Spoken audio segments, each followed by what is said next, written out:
बिस्मिल्लाहिर्रहमानिर्रहीम, अस्सलाम वालेकुम। PTV Sports के flagship football show kick-off में खुश आमदीद।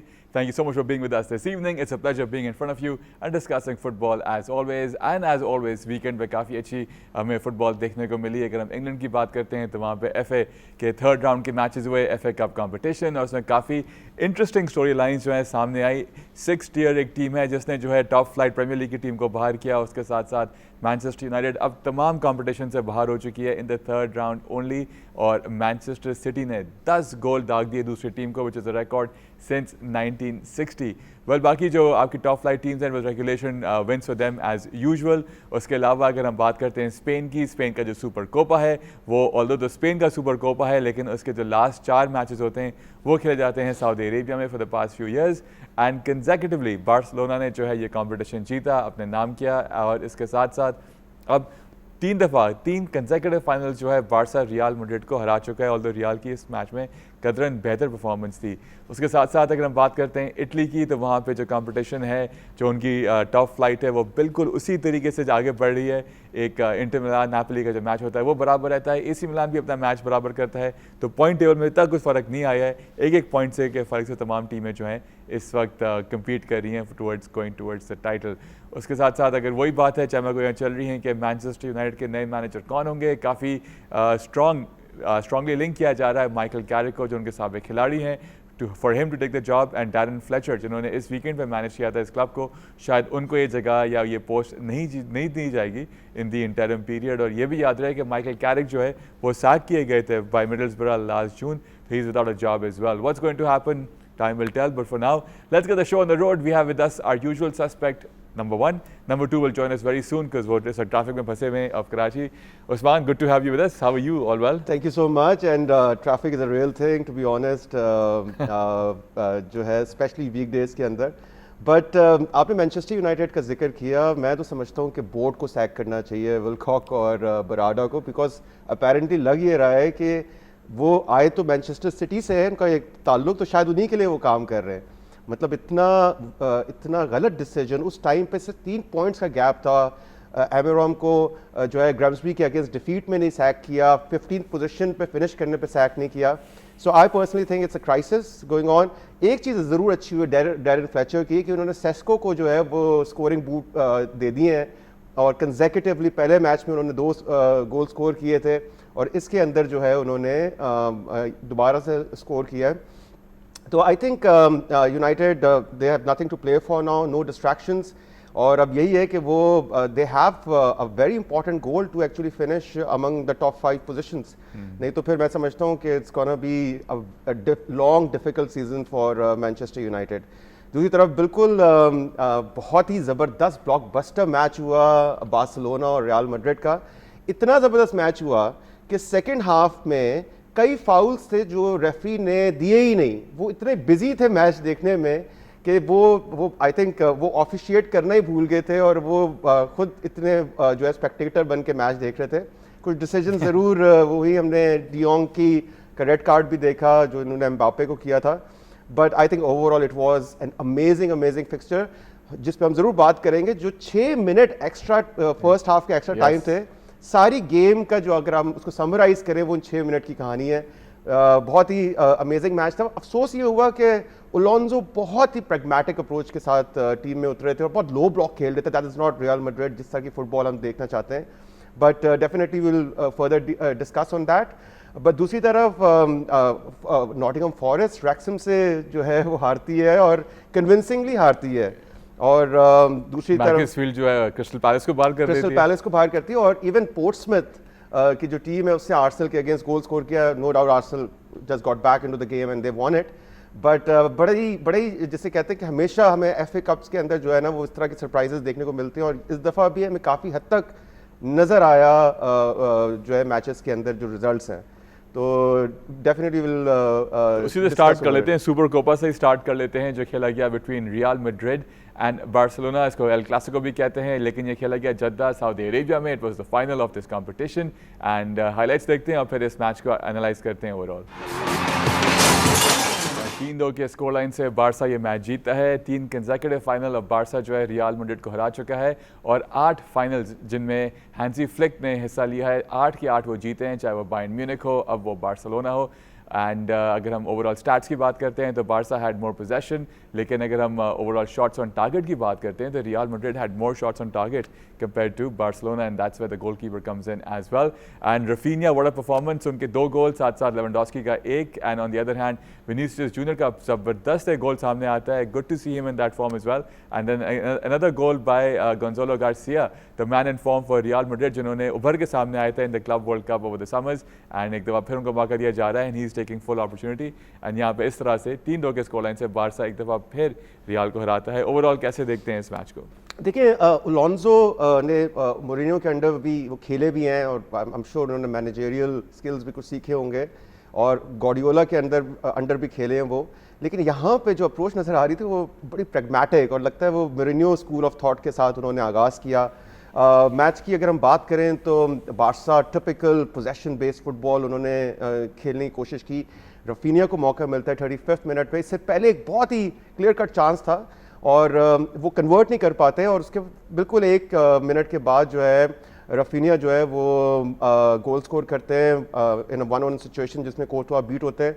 और उसके बाद नज़र यही आ रहा था कि रियल मैड्रिड की स्ट्रैटेजी यही है कि उन्होंने ट्रांजिशन में खेलना है, वो जाके आगे प्रेस नहीं कर रहे थे, जिसकी वजह से वो चाह रहे थे कि पोजीशन रहे बार्सिलोना के पास और फिर कोई ऐसी ट्रांजिशनल पोजीशन मिले जहां से वो गोल स्कोर कर सके या काउंटर अटैक कर सकें। And I think that is something which is वो हमने नजर आया 19 मैचेस के बाद विनीसियस ने जो है वो जाके गोल किया अगेंस्ट द बिटर राइवल्स और क्या गोल था। कुंडे को बिल्कुल उन्होंने जो है वो ड्रिबल पास करके और फिर यॉन गार्सिया जिस फॉर्म में है उनको भी बीट करना एक सरप्राइज था। और फिर थोड़ा सा उनकी याद आ गई 2005 या 6 में रोनाल्डिनो की, जो वो लेफ्ट से भागते हुए आए थे तमाम रियल के प्लेयर्स को बीट कर, स्पेशली अलोंसो को कहना बिल्कुल स्पिन करते हुए और फिर उन्होंने गोल किया था, थोड़ी सी वो याद आ गई बिल्कुल। और पुराने विनीसियस की भी याद आ गई जिस तरह से वो परफॉर्म कर रहे थे। और ब्राजीलियन टीम होगी वहां पे राइट पे रफीनिया या लेफ्ट पे विनीसियस, नो डाउट।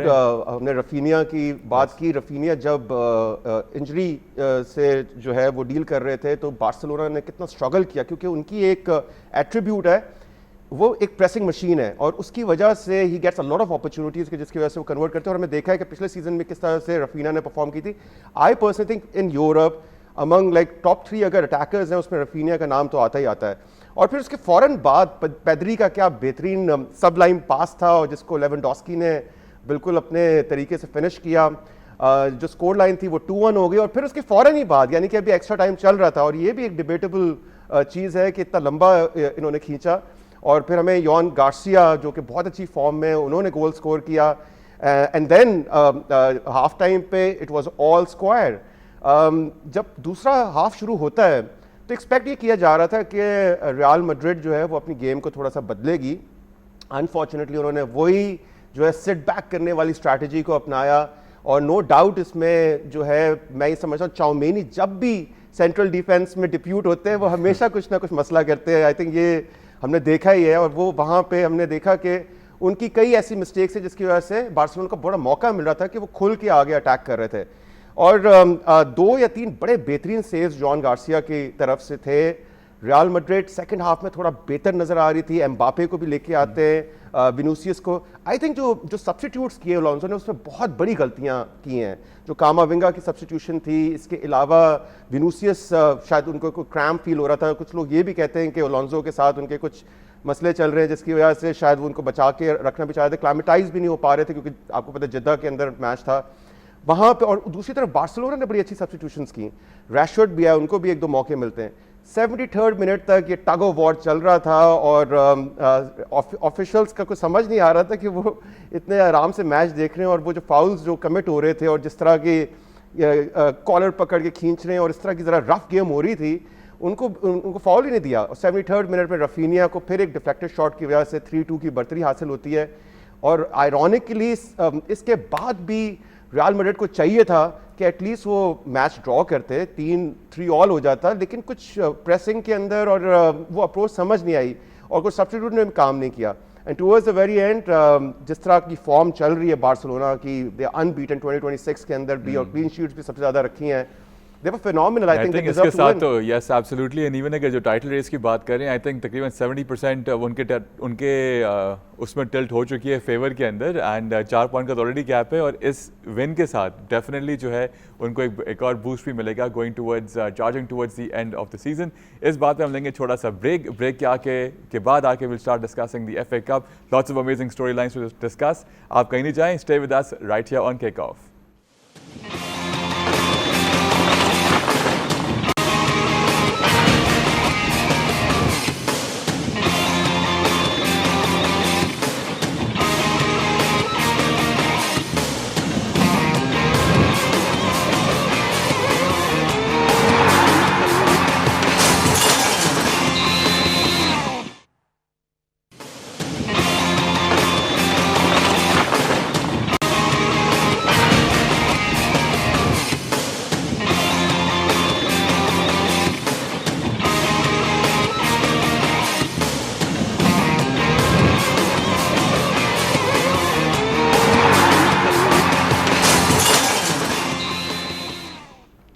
ब्रेक के बाद खुश आमदीद. Thank you so much for staying with us right here on kick off. Break से पहले we discuss the Spanish super copa between Real Madrid and Barcelona जो जीता बार्सिलोना ने. अब हम बात करेंगे FA कप की the third round and the amazing story lines which have come. लेकिन उससे पहले हमारे जो दूसरे मेहमान हैं, हमारे जो दूसरे यूजुअल सस्पेक्ट हैं, उनसे आपकी मुलाकात करवा लेते हैं. हर वक्त कोई नई और हट के खबर लाते हैं हमारे लिए.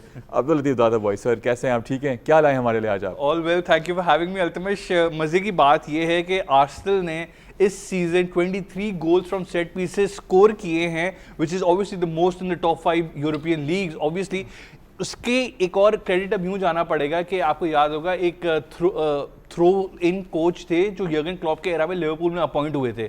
अब वही coach as a consultant Arsenal ने भी हायर कर लिए हैं.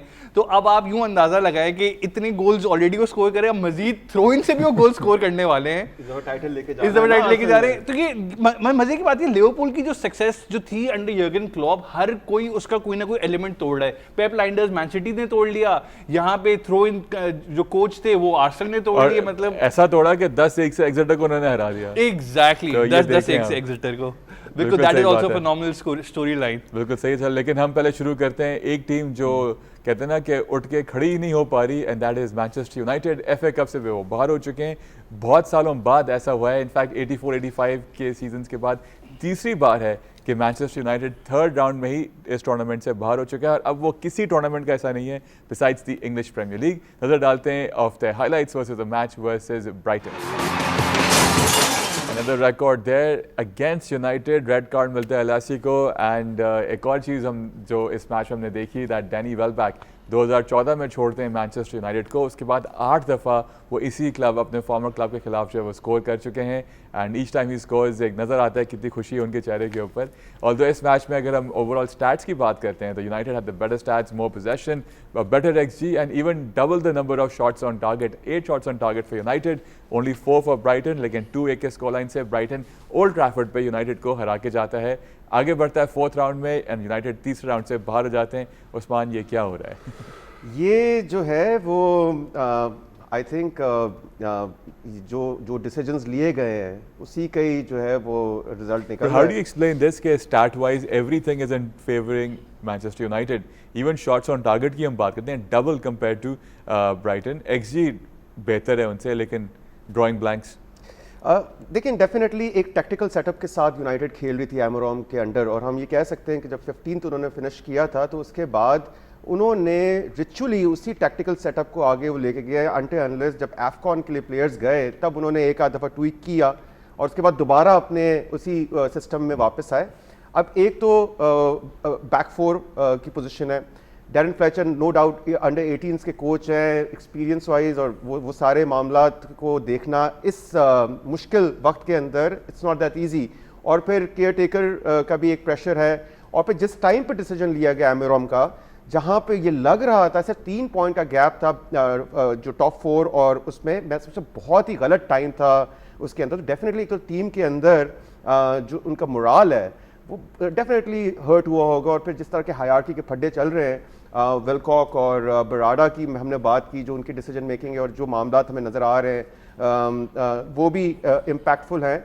बट अगर हम मैच की बात करें तो यूनाइटेड डिफेंसिवली हम ये देख रहे हैं कि बहुत ज़्यादा, ये जो पहला गोल ग्रूडा का आया जिसके अंदर सेकंड बॉल विन की और फिर ग्रूडा ने रीबाउंड पे जाके जो है वो एक हेडर के बाद उसके बाद उन्होंने गोल स्कोर किया, 1-0 की लीड हो गई। और उसके बाद बिल्कुल मार्क ही नहीं किया हुआ था वेलबैक को, और इस दफ़ा तो वेलबैक ने स्कोर करके थोड़ा सेलिब्रेट भी किया। इससे पहले हमने देखा था कि वेलबैक नहीं करते, और हमेशा वेलबैक आते हैं बाइट करने यूनाइटेड को, which is very unfortunate. No doubt के बहुत सारे चांसेस तो क्रिएट हुए, लेकिन दूसरी तरफ दाद देनी पड़ी, खासतौर पे पैस्कल ग्रॉस की जो मिडफील्ड, हालांकि पहले ब्राइटन से वो डॉर्टमंड चले गए, वापस आए हैं ब्राइटन, और जिस तरह से वो एंकर कर रहे थे मिडफील्ड को और काफ़ी एक्सप्लॉइट किया उस तरह से अगर हम देखें।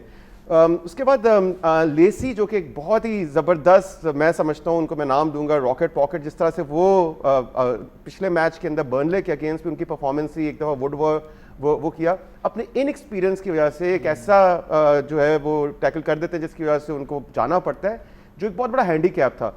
अगर वो रहते और 11 वर्सेस 11 होता तो मैगवायर को भी एक chance towards the very and आया था, लेकिन नंबर्स कम होने की वजह से, क्योंकि जब ब्राइटन ने 2 गोल स्कोर कर लिए थे और 2-1 की भी स्कोर लाइन 85th मिनट में सेस्को ने जब स्कोर किया, तो they were very good in defending their box, और यही हुआ कि उन्होंने यूनाइटेड को ऐसा कोई मौका नहीं दिया। दे वर 1 man down also, but I think this is what it is. FA cup से भी वो एलिमिनेट हो गए हैं, और हमने कैराबाओ में भी देखा। अब they have to actually achieve this target, otherwise ये सीजन को ट्रॉफी का तो चांस है नहीं। वो तो है ही नहीं, लेकिन इवन अगर वो नहीं होता तो फिर अनदर वेस्टेड सीजन। जी लतीफ, क्या कहेंगे? एब्सोल्युटली अल्तमश, पिछले सीजन 60 गेम्स खेली थी मैनचेस्टर यूनाइटेड ने। This season max that they gonna play is 40, which is the lowest since 1914-15 के सीजन। आप अंदाजा लगा लें, मतलब और उस वक्त बिल्कुल आप सही स्टार्ट बता रहे हैं, and that was the reason, क्योंकि उस वक्त वर्ल्ड वॉर 1 हो रही थी। एग्जैक्टली तो मैं क्या कहूं, खासा कोई या 3 का अनसार ना हो जी तो 42 इयर्स के बाद ऐसा हुआ है कि थर्ड राउंड के FA कप से वो एग्जिट हो गए हैं। इनफैक्ट 1981-82 सीजन था जहां पे वो FA कप में और लीग कप में इतना जल्दी बाहर हो गए थे।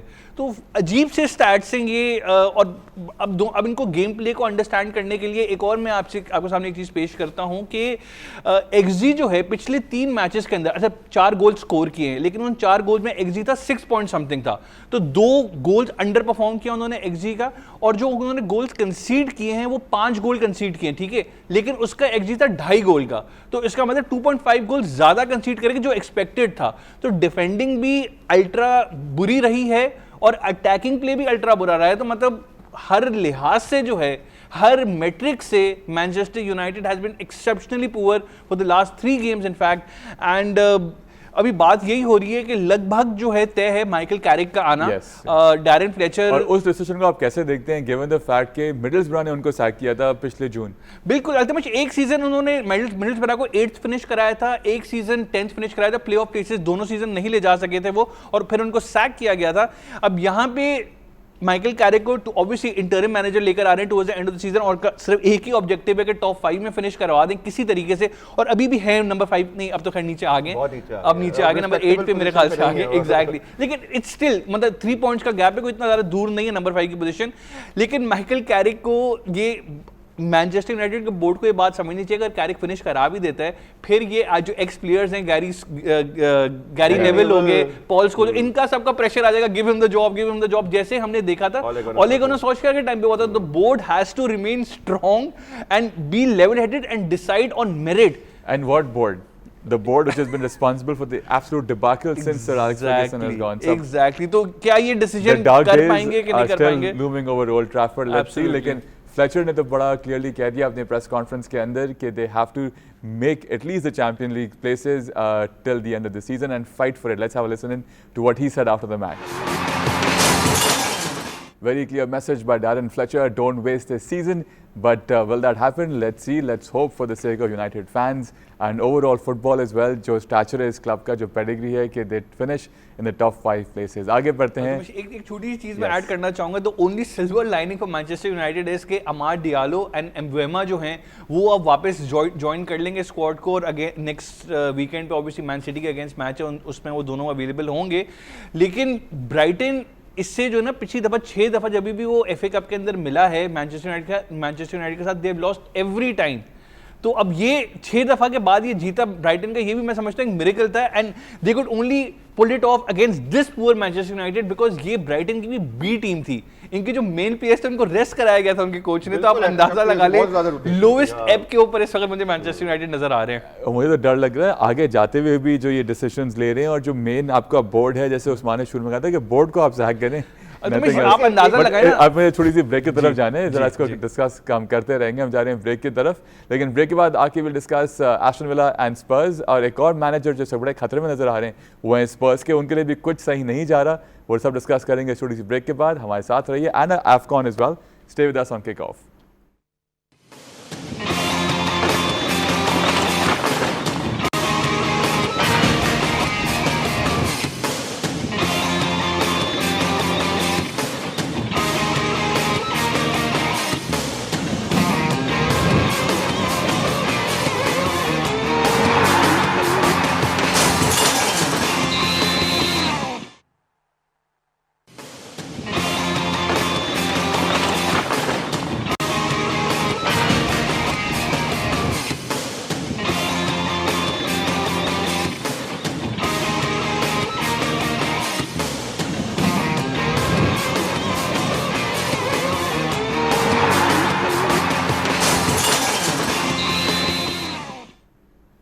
ब्रेक की बात खुश आमदीद. Thank you for staying with us on kick off. Break से पहले हम डिस्कस कर चुके हैं the Spanish super Copa. We discussed Manchester United losing to Brighton. अब आगे बढ़ेंगे. Will discuss Aston Villa versus Tottenham Hotspur.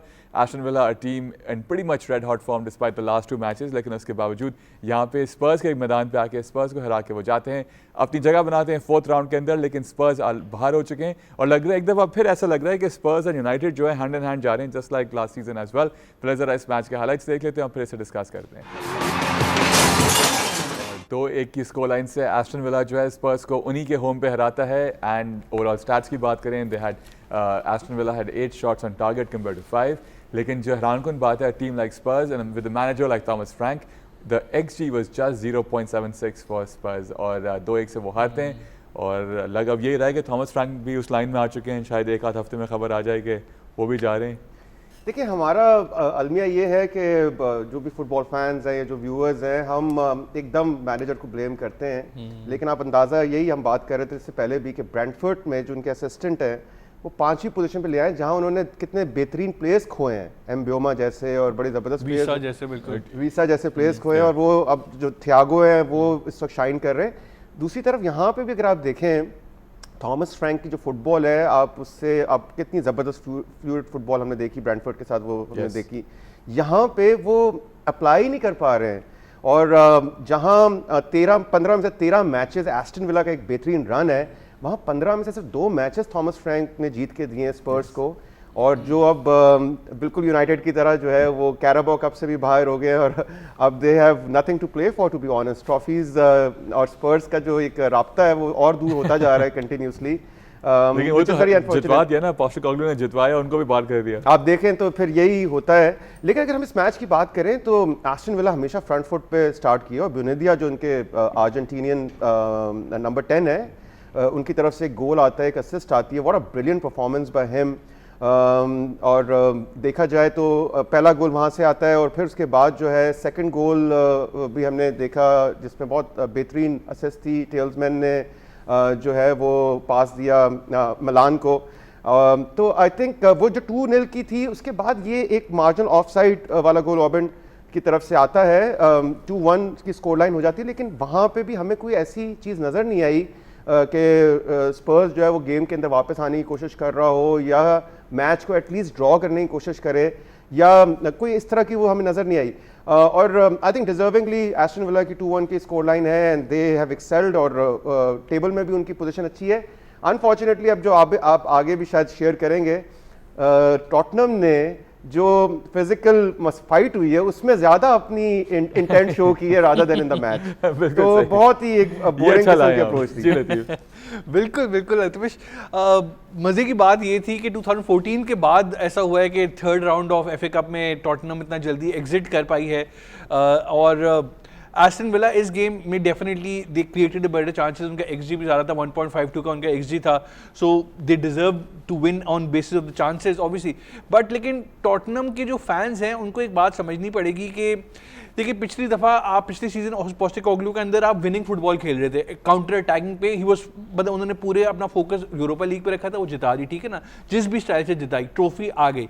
इस सीजन अब वो चाहते ही हैं कि इतने इम्पेशेंट फैंस हैं, they want good attacking football, ठीक है। अटैकिंग फुटबॉल में आपकी जो मैनेजर को लेकर है, फिलोसफी मैनेजर है, he would need a lot of time, he would need to spend and get his players. इस वक्त इम्बैलेंस स्क्वाड है, लाइक अटैकिंग प्लेयर्स चले हैं लेकिन वहां पे भी इंजरीज हैं, मैडिसन है, कुलुसेव्स्की है, डॉन सोलांकी भी इंजर्ड है। ऑल्दो गुड न्यूज ये थी कि इस गेम के अंदर सोलांकी की हमने वापसी देखी from the bench, but injury crisis है यहाँ पे। उसके बाद आपने इनको, इस मैनेजर को अगर टाइम नहीं दिया लंबा, कि कम से कम 1 से 1.5 सीजन इनको लगेगा जहां पे पूरा प्री सीजन ये लोग अपनी फिलॉसफी इंप्लीमेंट कर सके, तब जाके एक चेंज ऑफ प्ले नजर आएगा, हमें अटैकिंग स्टाइल नजर आएगा।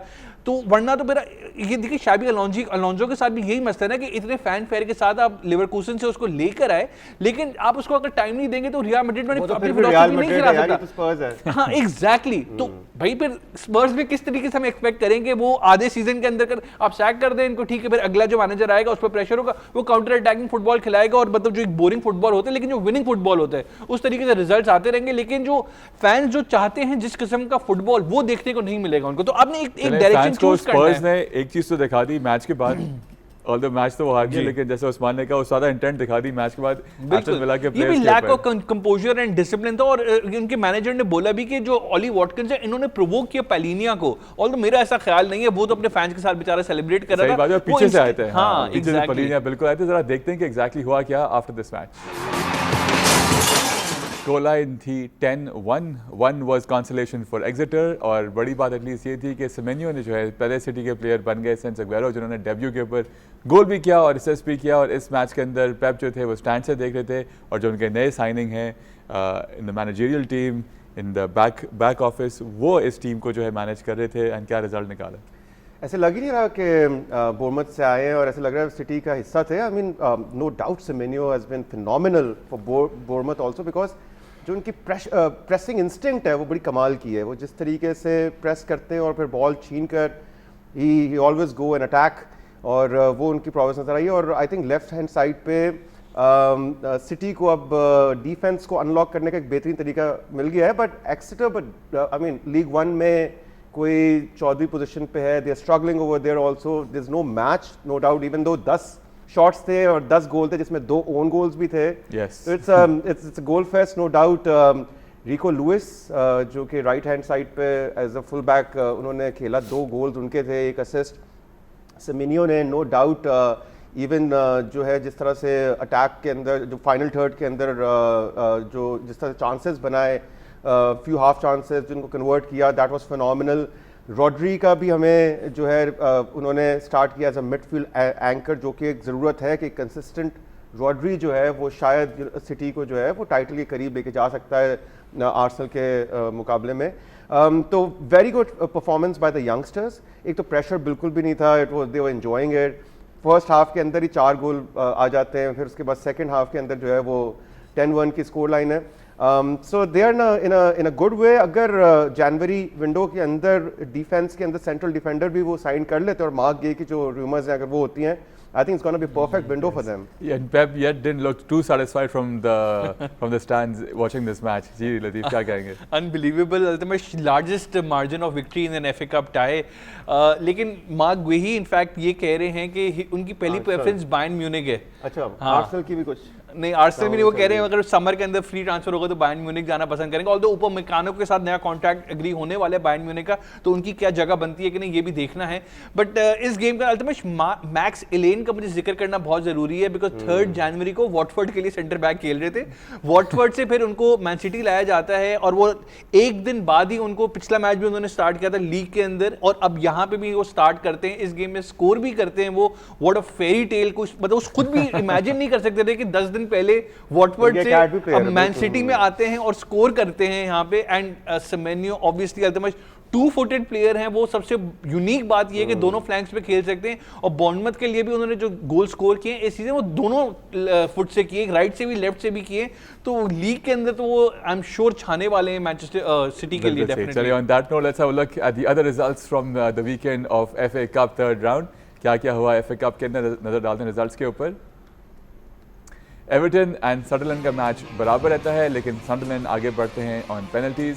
मैकस्फील्ड जो है वो बाहर निकालते हैं क्रिस्टल पैलेस को, the fairy tale story. This is the biggest biggest upset ever. बिल्कुल 6th ईयर के अंदर वो खेलती है मैकस्फील्ड। वुल्व्स जो है 6-1 से श्रूसबरी को हराते हैं, so good win for them. And Borehamwood जो है वो हारता है बर्टन से। बर्नली 5-1 हराता है मिलवॉल को। उनके फैंस भी खुश होंगे क्योंकि not much to celebrate in the Premier league.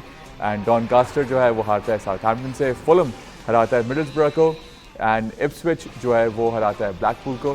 City का मैच हम डिस्कस कर चुके हैं। बोर्नमथ बाहर निकलता है न्यूकासल में on penalties. Sheffield Wednesday loses to Brentford. And Chelsea के नए मैनेजर आते हैं और 5-1 से वो हराते हैं वर्सेस चार्ल्टन एथलेटिक। चार्ल्टन को देख के हर वक्त 2000s की याद आ जाती है, और स्पेशली जब हैसलबैंक उस टीम का हिस्सा हुआ करते थे, जिमी फ्लॉयड हैसलबैंक, जो बाद में चेल्सी के साथ भी थे। एंड लीड्स जो है वो हराता है डार्बी को। पोर्ट्समथ हारती है आर्सेनल से। एंड उसके बाद वही regulation matches, West Ham good result for them and their fans as well. And we discussed Manchester United. Portsmouth में भी हैरी रेडनेप के अंडर जो है 2006 या 7 में जो है एफए कप जीता है। पोर्ट्समथ भी एक टीम है जो हमें नजर आ रही है। यहाँ पे अल्तमश एक रिजल्ट मिसिंग है, Wrexham versus Nottingham Forest. yes. Friday night को वो हुआ था, नहीं पेनल्टीज के ऊपर इनफैक्ट जीता Nottingham Forest. And again a very Wrexham penalties पे जीता है। वृक्सहैम नॉटिंघम फॉरेस्ट जीत नहीं गया था। that was the upset. yes Okay, वृक्सहैम ने हराया नॉटिंघम फॉरेस्ट को पेनल्टीज पे। बिल्कुल, लेकिन वो जो सेकंड हाफ के अंदर जो सब्स्टिट्यूशंस होती हैं वहीं से मैच चेंज होता है। अदरवाइज तो लग रहा था वृक्सहैम आसानी से हरा पाएंगे नॉटिंघम फॉरेस्ट को। अच्छा, जाने से पहले आप दोनों की जो फेवरेट लीग है, ये तो आप ऐसी शौकिया देख लेते हैं, सऊदी प्रो लीग, उसका मैच अभी शुरू होने वाला है, अल हिलाल और अल नसर का। क्या कहेंगे आप लोग? मैं तो यही कहूंगा कि मुझे बड़ा अफसोस होगा कि रैशफोर्ड जो है वो 6 महीने में पहली ट्रॉफी लेके, और शायद रोनाल्डो इस साल भी नहीं लेके जाते हैं। अगर आज अल हिलाल हराता है या इवन ड्रॉ भी होता है तो अभी भी 4 या 5 पॉइंट्स की लीड है। नहीं तो और एक्सटेंड हो जाएगी ना, 7-8 हो जाएगी, बिकॉज ऑन अ ट्रॉट देखें अल नसर ने अल कत्सिया से भी हारे हैं वो, और कंटिन्यूसली 2 मैचेस हारे हैं वो। I think this is the match where Al Nassr makes a comeback, और मुझे लगता है कि वो गैप रिड्यूस करेंगे and Ronaldo I am sure score करके जिताएंगे अल नसर को। उम्मीद पे दुनिया कायम है, अल्तमश अब क्या कर सकते हैं। उस्मान देखिए मैं तो अल हिलाल, क्योंकि डार्विन नूनेस मेरे फेवरेट प्लेयर वहां से खेल रहे हैं, तो I will root for Al Hilal. Darwin Nunez की याद आई उनके जाने के बाद, यही हम कहेंगे, और इसी नोट पे हम शो को बहुत आ रही है। मैं तो चाहूंगा वो लोन पे वापस आ जाए। उस्मान आपका बहुत शुक्रिया। Thank you. अदील आपका भी बहुत शुक्रिया as well. And most of all, thank you to all of you for watching us for the last 1 hour. इंशाल्लाह आपसे फिर on Friday मुलाकात होगी. Till then, take very good care of yourselves and your families. Kick off की पूरी team की जानिब से for now, it's good night and Allah Hafiz.